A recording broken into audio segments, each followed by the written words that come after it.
$2 trillion wiped out across global markets. The worst day for the Dow and the S&P 500 in 10 months, both losing all their gains for the year. The Dow tanking actually 610 points today, a decline of more than 3%. The S&P down about 76, a decline of 3.5%. The Nasdaq back in correction territory, falling more than 200 points. That's a 4% plunge today. It is a 10% move off the highs, Bill, a real history maker. Yeah, I mean, fear really came back to this market around the world today. They had to halt trading in Japan for a time overnight because of the huge decline. First time they've had to do that in 3 years. The price of gold went up $50 today in New York. And the VIX, the volatility index called the fear factor, was up 47% today. Wilf, I think that was because the market didn't see this coming.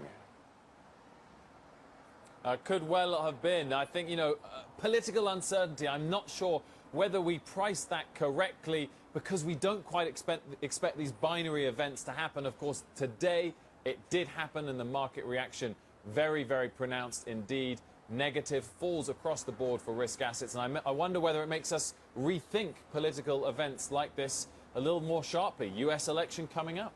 Absolutely. And zeroing in on that fact, I would just say that after talking to so many folks who voted here in the UK to leave the EU, the wave of anti-establishment sentiment has really reached new heights. It's one thing to have this wave of populism to defy the economists and the experts and the government leaders, the British Prime Minister, but to actually cast that vote and change the course of history puts us in totally uncharted territory and could have real implications and spillover effects and domino effects in the rest of Europe and, Kelly, in the United States as well, with Donald Trump echoing similar messages.